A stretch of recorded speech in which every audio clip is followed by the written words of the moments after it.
Je suis très heureux de vous savoir nombreux devant vos postes téléviseurs amoureux et amoureuses de cette émission Gospel Music qui vous est annoncée déjà tous les jours, hein, comme vous le savez. Nous les faisons dans cette émission. Je suis Tonton Espérant Kassongo, le présentateur de cette émission. Vous nous suivez partout. Je vous aime beaucoup. Que Dieu vous bénisse. Vous êtes partout dans le monde entier. Je vous aime énormément. Que Dieu vous fasse énormément du bien. Vous nous suivez à Paris, vous êtes à Bruxelles, Londres, Suisse, Montréal, Canada. Partout vous nous captez. Que Dieu vous bénisse. Nous vous aimons beaucoup. Vous nous suivez à Kwilungongo, à Mbanzangungu. Vous captez Siloé Télévision jusqu'à Lukala. Je vous aime énormément. Vous êtes à Moutenfou, vous êtes à Doumi, les amis du Grand Bandundu, je vous aime.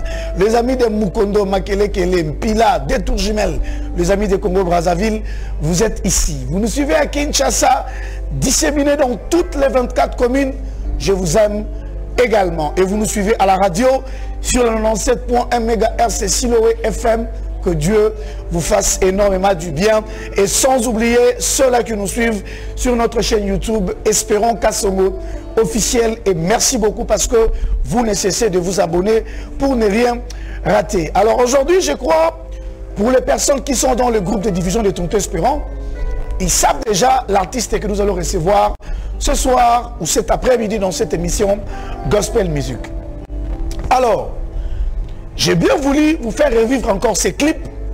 Ils étaient nombreux. Je crois qu'ils étaient au nombre de 1, 2, 3, 4, 5, 6, je crois 8, si j'ai bonne mémoire. 7 ou 8. Mais puis après, l'histoire de ces collectifs, allais-je dire, est partie comme ça, nous ne savons pas pourquoi. Alors, vous allez découvrir cet artiste que nous allons recevoir sur ce plateau au travers de cette très belle chanson dans leur collectif. On va essayer de poser aussi la question, pourquoi est-ce que ce collectif n'existe plus? Et puis après, il a un grand concert au Showbuzz, raison pour laquelle il est là dans cette émission. Et avec lui, on va beaucoup parler. Alors, je vous laisse découvrir l'artiste. Moi, je vous retrouve juste après. Voilà, merci beaucoup. Vous avez compris que c'est l'homme de Dieu, le frère Billy Bilomba. C'est vrai que tu es même moi Kalamaka Siaki Marabiso trop. Tu as évité pourquoi, mais aujourd'hui, à l'objet Tonton Espérant Nakoya. Alors, frère Billy, au Kotanao déjà, voilà. Frère Billy, fort, mais autres. Frère Billy Boni. Ouais, nous avons on appelle ici Batalignon Soya, Siloé TV. Vraiment, Bambo Tebele, bonsoir à tout le monde. Vraiment, Nalini Bilomi. Voilà, frère Billy Togo, alors, je nous rappelle que nous sommes en direct et à Siloé Télévision, numéro pour la bande de radio, ils allaient 082 19 64 322. Voilà pour la bande de Bazola Biso na radio, bande de télévision, numéro ils allaient affiché dans l'écran, on a bien option, vous avez des questions à poser, artiste n'engagez pas ça à poser, bande de vous avez l'option internet, numéro la biso ils on a des questions et comme là, frère Billy Boni. Ouais, nous avons battu la biso, tout va bien, n'engagez mona donc nous avons bien zali. Ah moi ma bonne zebimi hein.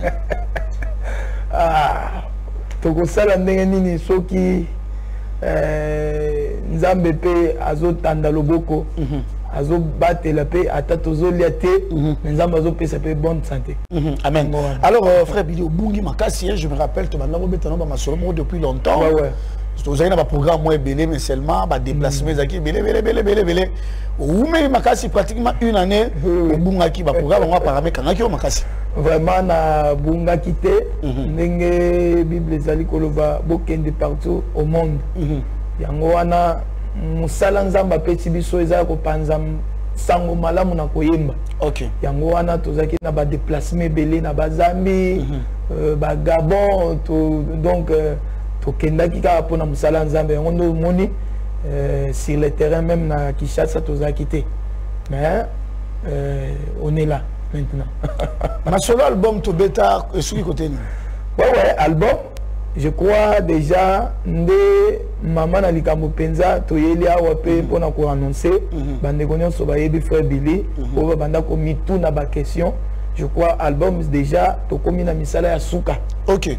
Ya suka penza po kala mingi te na bimisaki nzembo na lansaki clip moko yesu nde garantie. OK. Donc eza na kati album je crois na 7e mois na showbiz. Ok. Bato bakozwa album mobile. Ah ok, tu remets ta masolo, il y a album Frère Billy porté disparu, bato balubi mettre un peu espérant. Nous quand frère Billy a zomo na tête comment on a bon frère Billy et puis frère Billy bolingi côté kuna mingi Zambie, Tanzanie, Lubumbashi, Afrique du Sud. Bolingi kuna mingi frère Billy. Bon, tokolo bake kuna tolingi yango mingi te ezande bandeko yo baza oyo musala tozo sala ezokomela bango ezopambola bango yango wana nde badesidaka ke tokoyo kaka artiste tozomona ye na bilili te mais il faut artiste aya sur place asala musala apambola biso yango frère Billy pe ba concert na kin c'est vrai obetaka ba concert point moins ebele mais tingana lo bana mamba ba pono frère Billy ba concert na mo ba pona naka bokende obenga ba onde ba bokende na bino baluba mais frère Billy ba concert na antenne ça ba tout est déjà ba bibino bosala ba plein d'amakasi frère Billy emo kaka boye et puis et permettra te ba tout soit libanda ba kota boya kabino na bino non nzambe na biso azan nzambe ya bikolo nyonso et puis toza corps du Christ OK biso nyonso tozo salela mokonzi moko yango tokolo bateke to miponanaka parce que musala tozo sala eza ya papa moko soki ke lelo na ndako za na bana okomi oponaka ya bana boyebo non même na bonzoto boye to monaka papa zaka na bipona pona te ou bien bana bazaka o bana mutu moko il faut que basala clique ya bato moko non c'est-à-dire biso toza bana nzambe on est ensemble yango ndo moni na ba concert belé omonaka ba papa José to bazalaka wana ba to belé donc to mi ponaka te bon bozui réponse na question na bino mais frère Billy clip to la bosala ba collectif mo weekend oui célébrate ezali Fabrice porté disparu vraiment Nelson Mupanzi Yokuna Mupanzi Paul Koutou Bandama pasteur Kolobate mais ekenda puis oui célébrate ezaki penza moment moko nzamba sangisaki biso na bitu moko ko pambola libota bana nzamba je crois oui célébrate ne démarrage ya mambo ebele OK ya mutu na mutu OK to sala oui célébrate nzambe aye ko fongola mutu na mutu na ndenge na omoni fisto mbuya bima surprise Paul Bakenda ça dit mutu na mutu nzamba pambola ye akoma penda na ba programme ebele OK mais to kabona te to soana pété on est ensemble ce qui pour la information toujours préparer le moment ngaba isinga boyela kisoki mbongo ya nani yango wana bokenda kisoka Afrique du Sud bosolola ka bien te mama moko apesaki bino mbongo boyoka na ibete yutu bamelaki yo bakolero wana nde ali bolibika yono atopanzana na biso non oui célébrer ezali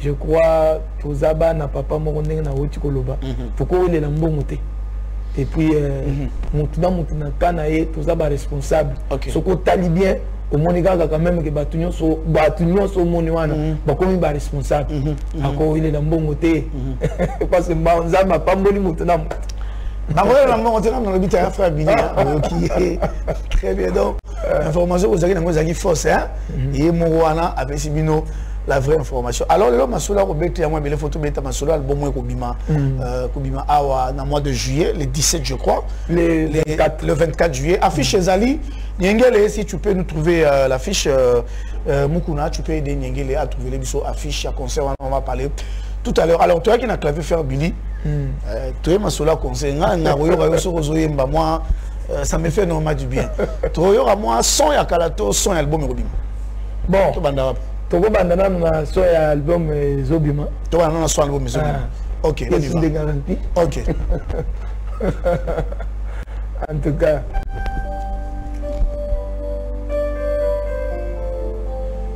alléluia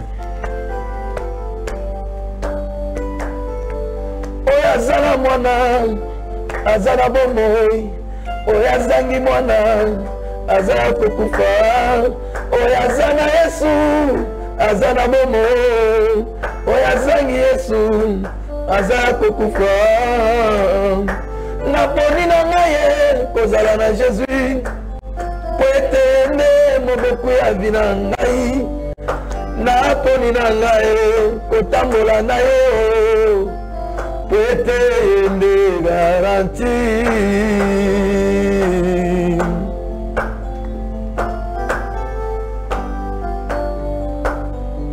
Nawana mokili susi ya bato ebele kozala na mongo mabango mituka pelo kumwe kasi na bibebo na bango kombo na Yesu na mitema yesongo aza te mosali bilanga akoki kolia milona nyonso jamais akoki kolia nkona te ata mosali ya mombongo aliaka benefisi nyonso akotushe te na kapitale te yango nde ezosala akende liboso ngai oyo ata bafingi ngai ata baboyi nga mpona Yesu na ngai nakoki koboya ye te mokili eboya ngai me natikala na Yesu ye nde garantie ya motuya eleki nyonso ya mokili eza kaka Yesu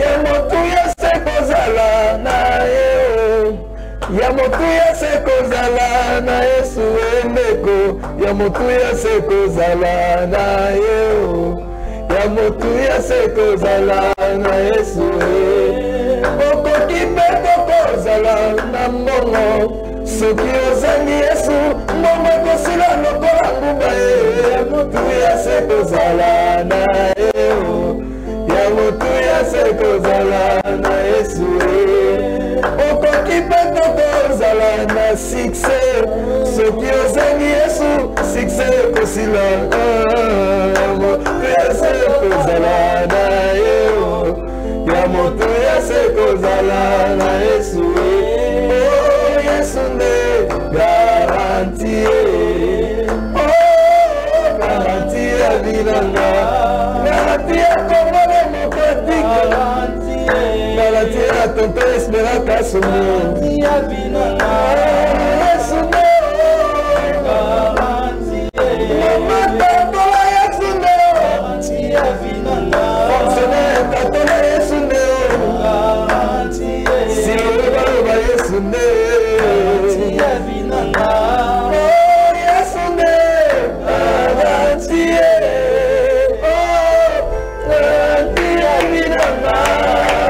applaudissez même à la maison, hein, je sais. Oh, frère Billy, mais on petit rumba, makasi boya. Ah, frère Billy. On met un peu à rumba. Ouais, vraiment, on moni eza casquette moko batu ba yebelinga yango te. Ah, mais vandi ko? Vandi. Nakutu inspiration yaki Nzambe. Ngayo na beta ba rumba te na beta ndeni. Ben ndenge balobaka ke soki ba pesio vision, on peut sa vision, on peut sa rappel provision. On dit penza to meki na biso mais esimbi. Ah, franchement esimbi. Oh, senti rumba. Donc, oh, chanson n'a pas déjà. Et puis, déjà, maintenant, tu sali. Non, promotion n'a pas bandité. Mais promotion n'a pas osé la ni frère Billy. Parce qu'il y a un bon réseau déjà dans mois de juillet. C'est ça, tu as banda kala mingité. Promotion à Banzembo. Nzembo ya garantie et puis na Banzembo mususu. Donc garantie, si je comprends, a annoncé album. Ou Ekobima. Donc il y a Zoban déjà bien avant. Si dans mois de juillet. Alors album on est dans combien de titres tous aux album je crois ils ont un titre belé. Mais tu Ekobima ça nous moi 10 chansons. OK. Ils ont bimandam ndam. OK. Et titre album tous aux frère Billy Zanine. Titre album ezali Kayanda. Hein? Kayanda. Kayanda. Kayanda.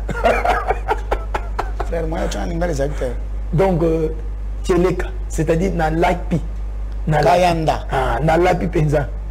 Na lapi ndai penza ndai. Penza ndai. OK. Ah, Kayanda. Kayanda. Ah, frère, comment na lapi ndai. Comment monsieur Zagité? Non, Nzamba pesinga kana loba Kayanda. Pona nini Kayanda? Je vais expliquer monsieur pour nini Kayanda. Pona nini Kayanda? Tant tozotala na nyonso Nzamba azosalela biso. Moni ke bolingo na ye. Eleki ebele ndenge tolobaka. Et puis makambo nyonso azosala. Ezama mususu Nzamba azosalela biso oyo topansaki te oyo tosambelaki te mokomi kaka asaleli oyo yango yango ntango natali na parcours nanga ti lelo nde nzambe aye koinspire nga na passage ntango tozomona likambo ya Rite na Naomi malgré Rite amikutaki Naomi ayebisi eke bana na nga basi bakufi mobali akufi na tikali na pasi moyen na bokola bino bien naza lisu na makasi ya kobota kopesa bino mibali te mutu na mutu akamata nzela kende parce que Rite atali alobi nga nakotika yo te nzambe na yo kozala na nga ya kozala nzambe na c'est alapi nai ya kozala nzambe ya Naomi yango nga mpe natali na mamuzamba tsaleli nga mete na lapi nai bolingo na yo ezangi suka nakotika te yango nde tolobi na Chiluba kayanda kokolo bavela lingala na lapi ndai aona koloba no kezabe osalaka biloko noka mpona baluka tukomi ekomi yo nazoyebisa tonton Espérant omoni na mokili oyo tomona nanga mosusu ndeko na biso oyo azalaki Michael Jackson azoyemba na anglais biso nyonso toyebaki anglais te talaka na mboka kuna na Mbujimai bazokuta bato bazopile bazobima bazoyoka te osiko ngai monoko ya ngai oyo nakozala complexe te Ah oui, ça c'est vrai. Qui n'a pas nzambe na kozala complexité c'est-à-dire nzambe a la capacité na munoko na zoyembela ye ya ko toucher ta mundele moko ayo ka Chiluba te na a toucher ye a verir ye a vu le biko à travers munoko ya yebite ya ngona za la complexité. OK. C'est sûr, ndima pende ba ba frère Billy ba concert na ba goza ka ba luba. Non non, ça répondra que bonsoir tonton Espérant na lela effort akenda wapi. Bon azawana ayebisa biso soka kenda wapi. Bonsoir tonton Espérant, c'est Gabi depuis Massina, j'aime beaucoup le frère Billy. Pourquoi abetaka concert à ta kotoyo tu? Voilà. Bonsoir tonton Espérant, l'émission est en direct. Oui, nous sommes en direct dans cette émission. Mais pourquoi Ozobanaki ne peut pas concert avec Carmen, frère Billy? On peut avec concert avec Carrefour Nakin. Bon, problème est Zaki. Bakino va sur la bien. Bon, tozo lukande bato monter mamalam. Oyo bakoza la bazo produit biso. Moni to combine en temps oyo vraiment batu ya kosunga batu na ebite soki bakenda wapi. Ndenge to leka boye. Biso toza na biloko na kati yao. Yake to bimisa batu bapambo mais pas moyen zate yango nden to belela ka batu oya mutema malamu oyo nzamba pesa 1 franc apesa 10 francs yake te non soutenir frère Billy asala yemba batu bapambo mananzela na ye vraiment yango wana ndo mona ba moyen zate musala album papa album ça demande de l'argent za makasa te kasi yango wana to yebi ka album oyo biso to solola na yo depuis 2019 et tout bien donc il est belé parce que producteur azate koloba bongo te parce que bandeko baotala biso bakoloba tonton Espérant na l'église munene ta mususu parce que Moïse akozala zolanda ngai akoloba ke na produit frère Billy et là ma bête pasteur otala yo na mikolo nde to produit te oya sa absolument frère wana Billy oya okima le frère wana ki il faut être responsable on y est pas bagaza responsable bon akimiti na yebite to le frère Billy bo Billy akomana na Guantanamo to ke lando kuna nde to mo banga makap mais so ni frère Billy qui mise Monique à BBC carrière mais frère Billy ba mon quand frère Billy dans l'église à Moulane asika kalembelembe c'est pas une petite église mon papa que je salue papa François Mutombo papa François ko bimisa la Billy album mais ça c'est un clin d'œil nazanga mon côté tozana bandeko bazawana ndenge nazabo na ko ignorer te papa sala musale beli likolo na nga pe azo continuer ko sala ngo avec des albums au ebima ezanga na papa mais tant moi na kola azokola papa pe azozela sikoyo abanda kolia oyo mwana azosala apesa pe papa okola la tant certain papa pe sanga pesa non kasi me mwana ngozo sala na été papa zo bimisa yo mwana osala disco olingi basande kasi moi ta bandit to bandit studio talaka tozo bunda pe na ba concert boy elingi koloba kaka teke mwana sala ka te azosala. Bonsoir tonton Espérant, c'est sœur Nadine Moyouma. Je suis chanteur de l'Éternel. Est-ce que papa Billy ne recrute pas. Bon, il a recruté fort. On recruté. Bon, Moussala Nzambe c'est munene. Basali baza muke. Moussala Nzambe munene. Tu as recruté tout ti. Ouais, voilà, on avait belé. On peut faire numéro. Ceux qui m'ont a besoin, il y a qu'au intégrer. Mais aux en groupe déjà non? Groupe Ezali, groupe colonne de fait. Colonne de fait. Ah oui, déjà on a un groupe non Bambala et belé fort. Voilà. Bonsoir tonton Espérance, c'est Daniel Katende. Mes salutations à frère Billy. Merci voilà, beaucoup. Vous saluez le frère Billy. Alors frère Billy, avant tout bêtement solo il y a concert. Tout est bas, tout est mis sous garantie. Mais rumba na chez Bominga mabe. Mais faut bande chanson là. Oui, mais on a encore pas mal de sonner encore avec rumba. C'est vrai. Malade bien on a ba bacho. Mais frère Billy venait la sentir rumba. Album toujours bimisa ba tout ba kozala décité. Donc, tout ce qui est belé. Et vous voyez, 2019-2022 sera même 3 ans pratiquement, c'est beaucoup. Ouais, tout ce qui est belé à travailler. Et puis, il y a la bisika nyonso. Vous avez limité. Moi, message, il faut écouter partout. Il y a moni, barumba izali, adoration izali, il y a bastille nyonso izali. Tu go sous mon sous. Donc, ce sera Gouna Badboya le 24 juillet na showbiz. Vous n'avez pas besoin de ramabé, vous tournez ça, vous partout, vous kenda. Vous êtes là, vous êtes place au van. Bon, tout le monde a encore une organisation à concert, vous êtes Shanghai. Ouais, vous avez déjà. Nous avons un Moulongo. Oui. Tali, yo, Moulouba, vous allez me penser. Yo, n'a ni comme au côté de notre van. Alors, tu vas souligner. Toujours que c'est possible avec Jésus. Ok, on appelle ça toujours na Kayanda. Na Kayanda. Bon, on va écouter C'est possible avec Jésus, avec le frère Billy Bilopa. On y va. Zambi wa mujulu.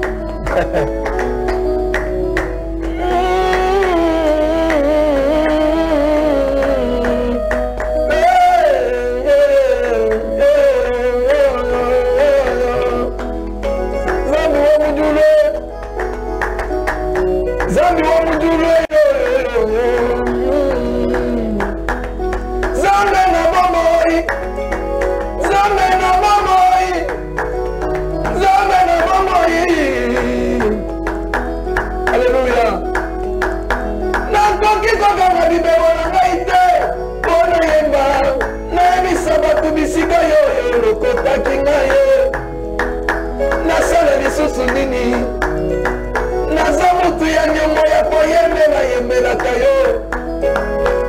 Alléluia. Nene tovaniawa. Mutu na mutu azali histoire na ye na Nzambe. Soki natuni Espérance Kasongo akoyebisa ngai parcours na ye na Nzambe. Yes. Soki natuni Pasteur Moïse Mbiye akoyebisa ngai lisolo na ye na Nzambe. Napokwa lelo nazotokole bisika Nzambe lokota na ye meno wabu bisika kuvenena na bandaki koleka te nzoka lole yebi adresse ya bato ya fulu. C'est possible maman, c'est possible Nzambe oyo asalela yo. Yes. C'est possible na vie na yo, yo mutu ozolanda ngai. C'est possible Nzambe oyo apamusa yo mpinzoli na miso oleli mpe mingi ekomi ngana Nzambe alola asalela yo bisika yoyo ezali wana. Impossible n'est pas Jésus. Espérance Kasongo bisika mutu osubi nde bisika Nzambe abandaka. Yes. Corona bilembo, Pasia na bilembo, Salama elembo. Corona bilembo, Pasia na bilembo, Salama, Corona bilembo. Corona bilembo, Pasia na bilembo, Salama elembo. Corona bilembo. Masia la bilembo, salanga elembo.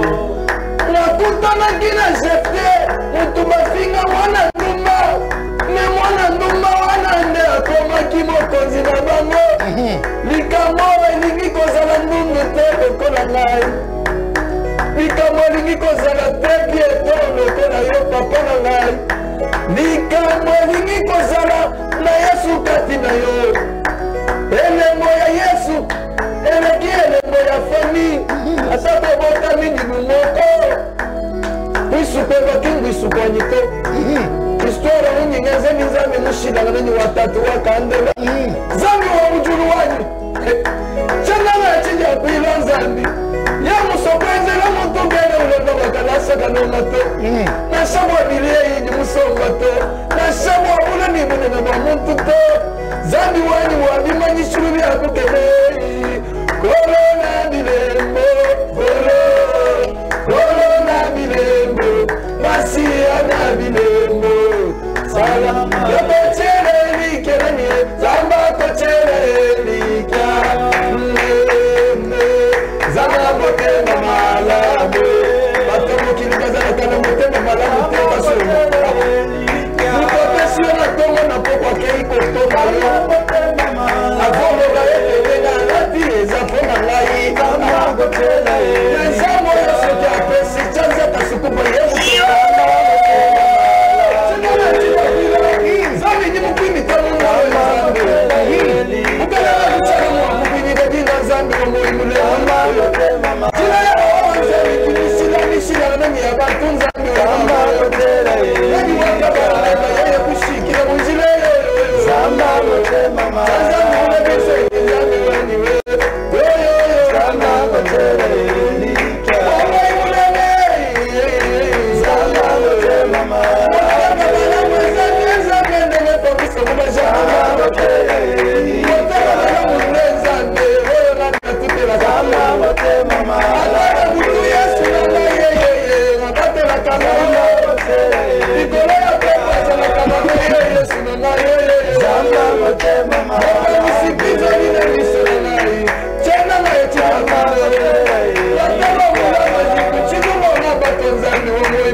frère Billy, na mon album à tout ça va.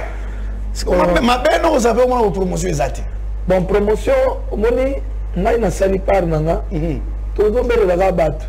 Monto ma malam bazana mboko yo. Olandi olingi frère Billy promotion à tout le bité. Na pena coacher là on a Siloé à 5 mois. On tient le wapi. Donc c'est ça. Donc pour promotion dans la macasse. Bonsoir tonton Espérant, les enfants de Voici l'homme, Fiston Kazadi, que Dieu vous bénisse. Amen. Merci beaucoup Fiston Kazadi. Donc Fiston Kazadi. Banaya Voici l'homme, Baza connecté. Voilà, bonsoir tonton Espérant, bien habillé. Merci pour l'émission. C'est Junior Omokoko depuis Terre Jaune, Nalingara frère Billy Makassi. Bonsoir mon frère, j'ai salué le frère Billy. Nous attendons aussi un featuring avec son frère Mardoché Makanda. Yes. Ses frères Mardoché Ango. Ok. Atuni Okenda Wapi. Azali. Alobi Azo de la paix sur au salata featuring na frère Mardoché. Et au salapé bien. Bonsoir la Siloé. Bonsoir Siloé, nous vous suivons avec plaisir. L'émission avec notre frère Billy Bilomba. Nous l'aimons beaucoup comme nous aimons le pasteur Moïse Mbiye dans nos cœurs. La question, où est le frère Bakenda? C'est le frère Paul Nzolo depuis 12e rue Lumete. Frère Michel Bakenda Zali, à Autobimisa, volume 1 à volume 2, il y a Cœur des femmes. Donc, ça déjà sur la plateforme de téléchargement. Alors, frère Billy, nous le 27. Le 24. Le 24 plutôt, allez, je dis. Est-ce qu'on peut avoir l'affiche, Arnaud, parce que nous avons l'affiche aussi. Okay. Donc nous les a le 24 juillet. Showbuzz. Programme des années. Voilà l'affiche là. La mbongo a été producteur à Zate, mais papa Showbuzz. So tu as vu Showbuzz à sa camarade na binote. Bon, problème est ça, moni. Bisoto Zabana ya les rois des rois. Amen. Donc Azoloba Olona Pala Tezaye. Je crois programme de Mozomona Showbuzz wana ils appellent ndeko na biso mutu moko pe alobi ke frère Billy na sungayo ils appellent 1 franc koto 2 francs koto poto sala pe babilo kwa qualité to ko sala kaka nzambe yake to lingi to sala concert to bengisa batu quelque part donc toujours minimiser nzambe na biso yango wana nde ko moni showbiz ndenge za wana ba programme pe programme to so bandi déjà OK toujours ta ebele pour na ko préparer ngo bien je crois ndenge mona wana yo yebi showbiz ndenge zali faut bilier moko ko kate ndenge to sala émission boy so bengi tende za boy moi 500 na nga yango wana 1000 francs 1000 dollars yango wana futa sala boy mambo ya ko sala ezebele yango wana mambo to sala kana kondima amen yango wana.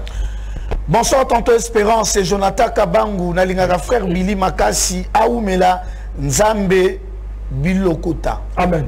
Ah ok, ça va. Merci. Bonsoir Tonton Espérance, c'est Capi depuis Massina, sans fil, Nalela est fort. Moi, concert Kotoyo, et que ça la bisopé bien. Mais frère Billy, apparemment, pour mettre à tour, na banini terrain, je crois programme wana eza déjà na bureau to sali yango 2022 je crois que to si showbiz to kitasko na ba commune parce que apparemment ba balinga ko mingi mais yo mo nde mutozo alors concert à showbiz eza offelete quand même non concert ya showbiz eza offelete eza tokoloba ke bombe de soutien. OK. Je crois l'obinde affiche finale les obima. OK. Montant coûte ya billet zaka 10 $.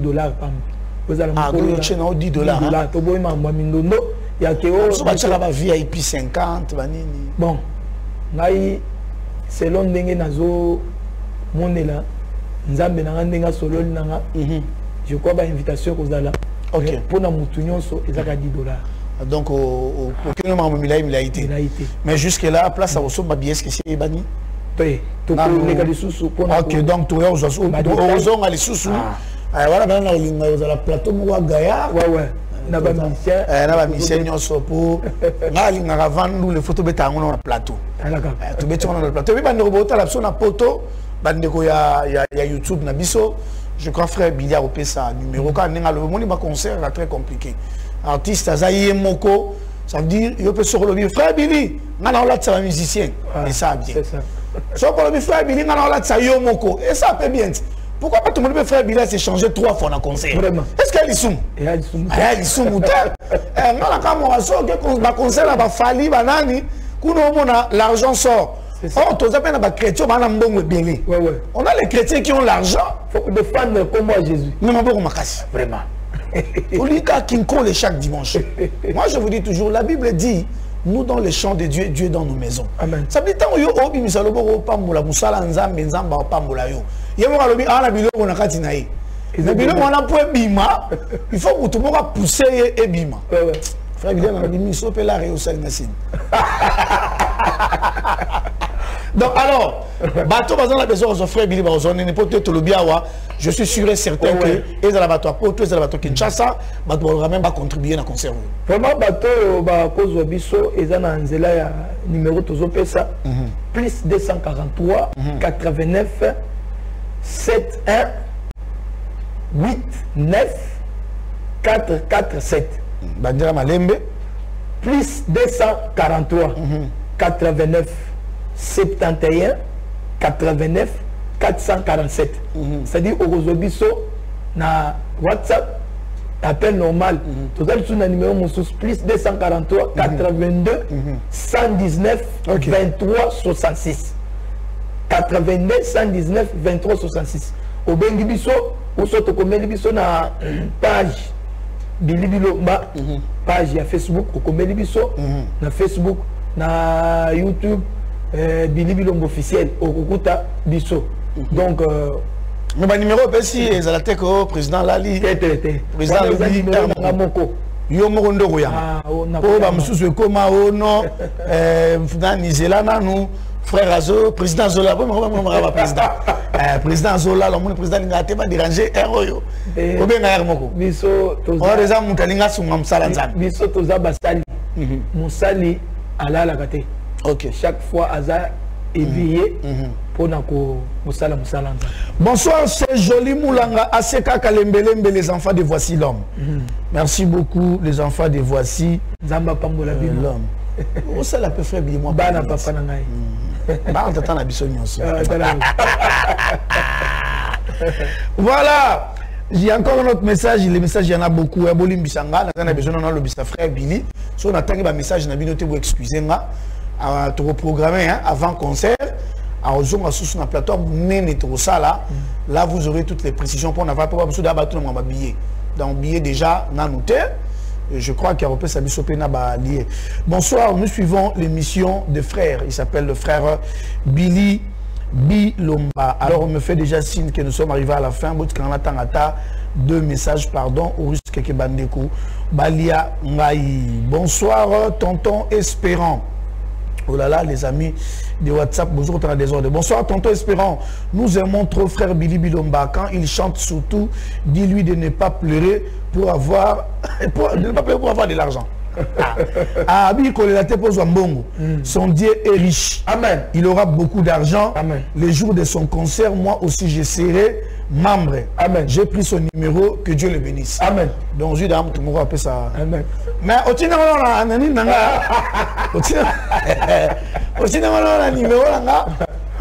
frère Billy. Alors comme je dis, alors il y a une sœur, elle s'appelle la sœur Nadouchka, a commis depuis Brazzaville, elle a à Caen, Brazzaville. Brazzaville pour qui la frère Billy? Vraiment Calafort. Donc toujours bande quoi Brazzaville, Calamingité, toujours ya. 2022 eza yozo la rabon ka frère Billy Calamingité toi la moitié. Toi na Bengibo. Ah. Mambo zaka ndenge Bengibo ya luki pe batu base moko wana. OK. Ba bengi si frère Billy. OK. Monikala ezaki makambo ya yo moko bimisi mbongo na yo okeyi osali mais nzambe na biso moko eza nzambe pe ya ndenge ba Bengibo ete ya kosala msala. C'est ça. Donc aux disponible. Même les amis n'appelez pas Kobenga te frère Billy azopé ça numéro s'il vous plaît. Mais frère Billy Bandela non numéro.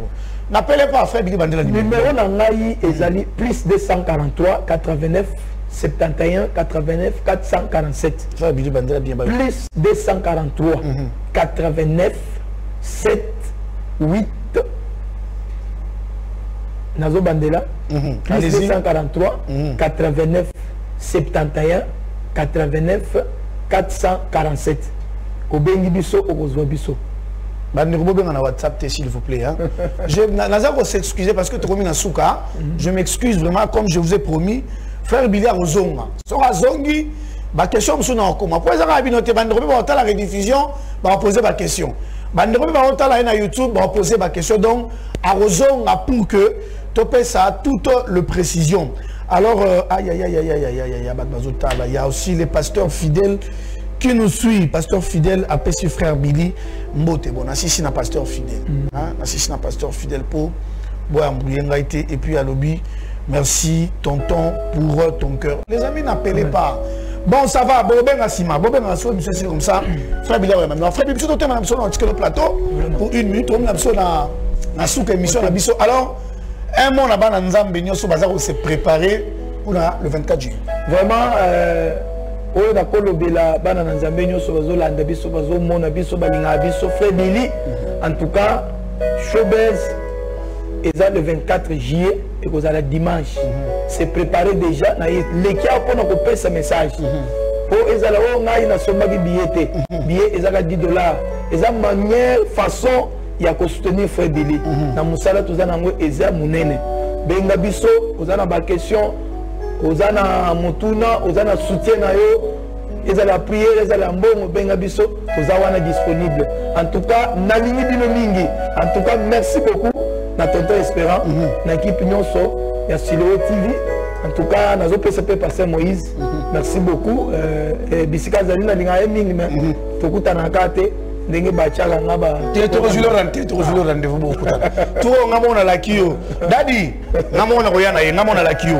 Bonsoir tonton Espérance, c'est grâce depuis Ngalema. J'allais juste vous demander les billets c'est à combien. Merci et bonne soirée à vous. Les billets c'est à $10 mais toujours on va précision à billet tangu pour frère Billy Rozonga après sa précision à billet. Alors bandeko bozobenga so monsieur Sili Si quoi qu'on a frère Billy parce que moni bozo ça s'en fera. Alors frère Billy toi yorani.